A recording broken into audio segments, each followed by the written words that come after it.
से हवाई सफर का किराया हाई हो गया। बिहार सरकार के जल संसाधन मंत्री संजय झा ने सवाल खड़ा किया है। संजय झा ने महंगे सफर पर सवाल उठाया। संजय झा ने ट्वीट कर निशाना साधा। संजय झा ने कहा कि दरभंगा से कोलकाता का किराया 37,000 रुपए हो गया। हवाई किराया आसमान छू रहा है। किराए की सुध कब ली जाएगी? और ट्वीट कर उन्होंने लिखा है कि दरभंगा से कोलकाता का हवाई किराया 37,000 रुपए के पार हो गया है। ये खबर किसे परेशान नहीं करेगी। दरभंगा एयरपोर्ट से निरंतर आसमान छूते हवाई किराए की सुध कब ली जाएगी? नई सुविधाओं का निर्माण कब से शुरू होगा? चलिए, खबर मौसम विभाग का अलर्ट जारी हुआ है। बिहार के कई जिलों के लिए अलर्ट है। कई जिलों के लिए लू का अलर्ट है। बिहार में गर्मी अभी और सताने वाली है। गर्मी का सितम 3-4 दिन और रहेगा। 4 दिन बाद राहत मिलने की संभावना है और हल्की बारिश और वज्रपात की आशंका जताई गई है। बिहार में मानसून प्रवेश कर चुका है और इस खबर पर और अधिक जानकारी दे रहे हैं आनंद अमृतराज।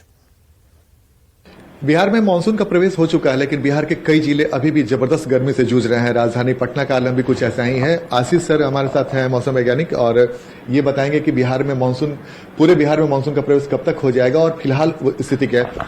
आशीष सर, फिलहाल बिहार में मानसून की स्थिति क्या है? देखिए, अभी जो 12 तारीख ऑनसेट हुआ था मानसून में, मानसून तो फिलहाल अभी तक किशनगंज, अररिया, पूर्णिया और कटिहार, इन 4 जिलों में ही अभी मानसून का प्रभाव देखने को मिल रहा है और वहीं तक जो है अभी लिमिट है। ये 4 जो डिस्ट्रिक्ट देख रहे हैं यहीं तक है। एनएलएम जो मानसून का वहीं तक पास कर रहा है। लेकिन अगर फोरकास्ट की बात करें अगले 5 दिनों तक, तो रेनफॉल जो है सो अभी कम होने के चांसेस है। आइसोलेटेड रेन होते ही रहेंगे उसी रीजन में बेसिकली। और ये डे 4 और डे 5 मतलब 17 और 18 तारीख के बाद से हम थोड़ी सी एक्टिविटी रेनफॉल में देखने को मिलेगी राज्य में बढ़ने। तो पूरे बिहार की स्थिति रहेगी? हाँ, लगभग बढ़ोतरी मिलेगी, खास करके नॉर्थ बिहार और थोड़ी सी साउथ बिहार उसके बाद में भी देखने को मिलेगी। सर, इसमें अगर आप नक्शा में दिखाएं तो पूरे बिहार में अभी गर्मी की स्थिति क्या है? देखिए, ये जो आप देख रहे हैं ये टेम्परेचर मैप अब दिखा रहा है। तो ये जो साउथ वेस्ट वाली पार्ट है यहाँ पे लगभग 40 डिग्री क्रॉस कर चुके हैं। अभी 10:30 बजे या 41, 42 के करीब गया है। औरंगाबाद में 42 डिग्री है, बक्सर में 41.7। तो इन सब जो जिले हैं इसमें जो हीट वेव की कंडीशन बनी हुई है और अगले 5 दिनों तक वहां पे हीट वेव की कंडीशन बनी रहेगी। राज्य और पटना सहित और दूसरे जिलों की स्थिति क्या है? देखिए, पटना में भी कोई वो खास स्थिति नहीं। अभी भी यहाँ पे 39 डिग्री है 10:30 बजे के करीब। और यहाँ भी आज भी हीट वेव होने के चांसेस है पटना में भी। तो यहाँ भी आर्द्रता, जैसे मॉइस्चर, ह्यूमिडिटी प्रेजेंस है, टेम्परेचर ज्यादा है, इस लोगों को डिस्कम्फर्ट आपको पूरे राज्य में जो है सो इस तरह की लगेंगे, गर्मी महसूस होती रहेगी। तो सर, अगर हम इस नक्शे पे अगर हम नजर डालें तो पूरे बिहार में मानसून का सक्रिय रूप से प्रवेश कब तक हो जाएगा? अभी जो कुछ का ना मानसून का डायनेमिक्स अलग होता है, वो कब तक हो जाएगा। फेवरेबल कंडीशन जैसे होता है हम आपको इंटीमेट करेंगे। लेकिन फिलहाल के लिए जो है सो अभी अगले 4 दिनों तक के लिए 3 से 4 दिनों में रेनफॉल राज्य में कम होने के चांसेस है। आइसोलेटेड रेन ही केवल नॉर्थ ईस्ट पार्ट में और कहीं कहीं थंडरस्टॉर्म एक्टिविटी आपको देखने को मिलेंगे राज्य में। और फिलहाल गर्मी की स्थिति अभी फिलहाल बनी रहेगी। अभी अगले 5 दिनों तक राज्य में जो है हीट वेव कंडीशन बनी रहेगी, खास करके साउथ वेस्ट के पार्ट के जिलों में।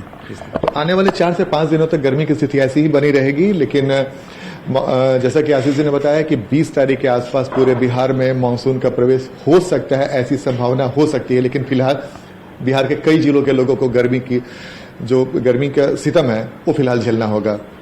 कैमरामैन दीपक के साथ Anand Amritraj, news 18 network, Patna. Jharkhand CID के साइबर सेल ने बड़ी कार्रवाई की। साथ ही 7 लाख रुपए की अवैध निकासी के आरोप में 3 साइबर क्रिमिनल्स को अरेस्ट कर लिया है। तीनों दुमका से पकड़े गए। ये तीनों आरोपी अलग अलग बैंकों के कस्टमर केयर प्रतिनिधि बनकर भोले भाले ग्राहकों को लाखों का चूना लगाते थे।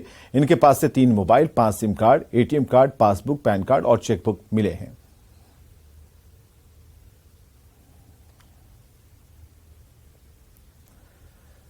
धनबाद के चौसनाला में साउथ कॉलोनी के पास अपराधियों ने ट्रांसपोर्टर प्रवीण राय की गोली मारकर हत्या कर दी। घटनास्थल पर पाथरडीह थाना क्षेत्र में पड़ता है। दरअसल ट्रांसपोर्टर प्रवीण राय घर लौट रहे थे, तभी बाइक सवार अपराधियों ने फायरिंग कर दी। फायरिंग में एक अन्य को गोली भी लगी है। घटना के विरोध में उग्र भीड़ ने सिंदरी झरिया रोड को घंटों जाम रखा।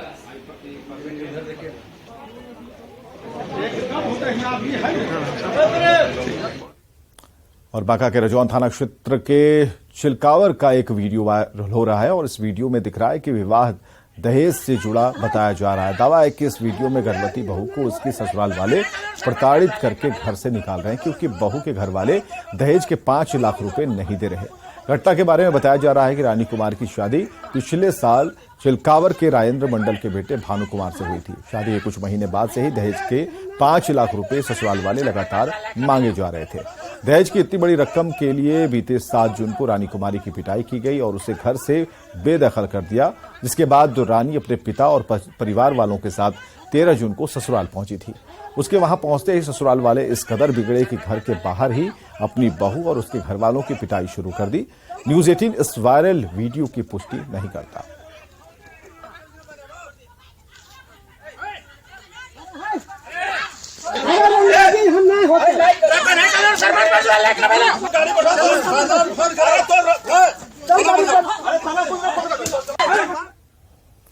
सोलह जून को सीएम नीतीश मंत्रिमंडल का विस्तार करने वाले। मंत्रिमंडल के विस्तार को लेकर रत्नेश सदा को बुलावा भेजा गया है।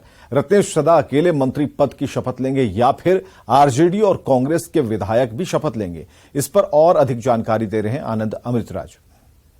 संतोष मांझी के इस्तीफे के बाद ये कयास तेज थे कि क्या नीतीश कुमार अपने मंत्रिमंडल का विस्तार कर रहे हैं और ये खबर पुख्ता हो गई। न्यूज 18 लगातार इस खबर को प्रमुखता से दिखा रहा था और 16 जून को 10:30 बजे राजभवन के दरबार हॉल में शपथ ग्रहण समारोह का आयोजन किया गया है और इस शपथ ग्रहण समारोह में फिलहाल रत्नेश सदा जो जेडीयू के विधायक है सोनबरसा से, उन्हें शपथ के लिए बुलावा भेजा गया है राजभवन की तरफ से। तो जाहिर सी बात है 10:30 बजे 16 तारीख को राजभवन के दरबार हॉल में शपथ ग्रहण समारोह होगा, नीतीश कुमार के मंत्रिमंडल का विस्तार होगा और संतोष मांझी के इस्तीफे के बाद जो जगह खाली हुई थी उस जगह को रत्नेश सदा भरने वाले हैं। चर्चा इस बात की भी तेज है कि क्या आरजेडी और कांग्रेस के कोटे से भी किसी को मंत्री बनाया जा सकता है। तो इस बात की सुगबुगाहट बेहद तेज है, चूंकि आरजेडी कोटे से 2 मंत्री सुधाकर सिंह और कार्तिक मास्टर ने इस्तीफा दिया था, तो वो 2 सीट भी खाली थी और कांग्रेस की तरफ से लगातार नीतीश कुमार को लेकर इस बात के दबाव बनाए जा रहे हैं कि कांग्रेस के 2 विधायकों को मंत्रिमंडल में जगह मिलनी चाहिए। तो कांग्रेस से और आरजेडी कोटे से कौन मंत्री बनेंगे, फिलहाल इस बारे में कोई भी तस्वीर साफ नहीं हुई है। तेजस्वी यादव से जब इस बारे में सवाल पूछा गया तो उन्होंने कहा कि ये मुख्यमंत्री का विशेष अधिकार है। फिलहाल उन्होंने चुप्पी साधी है, आरजेडी कोटे से कोई मंत्री बनेंगे या नहीं बनेंगे, उन्होंने सारा कुछ मुख्यमंत्री पर छोड़ा है। वहीं कांग्रेस कोटे से कौन बनेंगे ये भी तस्वीर साफ नहीं हुई है। क्या मंत्रिमंडल में सिर्फ रत्नेश सदा ही शपथ लेंगे या फिर आरजेडी और कांग्रेस कोटा से, इसकी तस्वीर फिलहाल साफ नहीं हुई। लेकिन उम्मीद है कि अगर ऐसा होना होगा और मंत्रिमंडल में 1 से ज्यादा मंत्री बनेंगे तो आज देर शाम तक उन लोगों को भी बुलावा भेजा जा सकता है। लेकिन इस पर फिलहाल सस्पेंस बना हुआ है कि मंत्रिमंडल विस्तार में क्या रत्नेश सदा के साथ साथ कांग्रेस और आरजेडी के भी कोई मंत्री बन सकते हैं या नहीं। कैमरामैन दीपक के साथ आनंद अमृतराज, न्यूज 18 नेटवर्क, पटना। मंत्रिमंडल विस्तार पर डिप्टी सीएम तेजस्वी यादव ने कहा कि इसका अधिकार सीएम को है। हालांकि आरजेडी कोटे से मंत्री बनने पर तेजस्वी यादव ने चुप्पी साध ली। साथ ही लैंड फॉर जॉब मामले को लेकर तेजस्वी ने कहा कि जैसे जिससे विपक्ष की बैठक की तारीख नजदीक आएगी, सप्लीमेंट्री चार्जशीट लाकर मेरा भी नाम जोड़ दिया जाएगा। तो इसपे क्या मामला है, सब इस पे ज्यादा टिप्पा टिप्पणी हम दरभंगा बनवा रहे हैं क्या? आप ही मंत्रियों का नाम दे रहे हैं, कोटे से बन रहा है, कैबिनेट का एक्सपेंशन हो रहा है। भाई ये सारा अधिकार जो है मुख्यमंत्री जी को है, हमको थोड़ी ना है। आरजेडी वाला तो आप ही को ना। अरे भाई आप बेचैन है, लेकिन जो वाकई में जो बात है ये कब होगा नहीं होगा ये तो मुख्यमंत्री जी को फैसला करना है। अब जैसे जैसे अब 23 का मीटिंग हो रहा है, या हम तो पहले ही कहे थे कि देखिएगा कोई बड़ी बात नहीं होगी।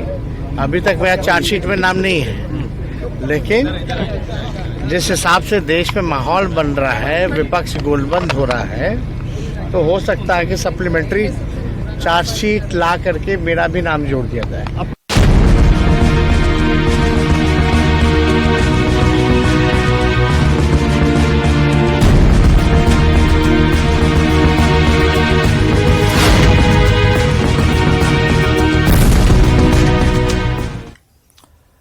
बात बिहार की सियासत की। यहां अब शहमात का खेल शुरू हो गया है। महागठबंधन का कुनबा 2024 के चुनाव के पहले बिखरता दिख रहा है, तो वहीं बिहार में एनडीए का कुनबा बढ़ता दिख रहा है। जो लोग नीतीश और महागठबंधन से नाराज थे वो अब धीरे धीरे या तो बीजेपी में आ रहे हैं या बीजेपी के करीब हैं।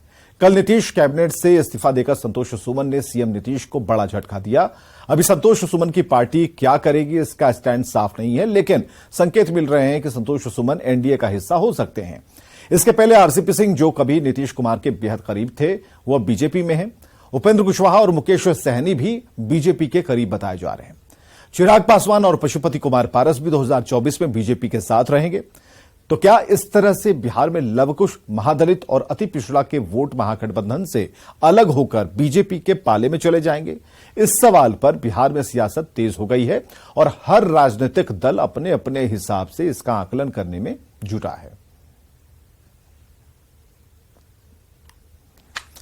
रांची से बड़ी खबर आ रही है। स्कूली शिक्षा एवं साक्षरता विभाग का आदेश, 1 से 8वीं कक्षा तक की छुट्टी को और बढ़ा दिया गया। 17 जून तक छुट्टियां बढ़ा दी गई हैं। 9वीं से 12वीं तक की छुट्टी में बदलाव नहीं है। 9वीं से 12वीं की कक्षाओं के लिए 15 जून से स्कूल खुल जाएंगे। भीषण गर्मी को लेकर यह आदेश जारी कर दिया गया है।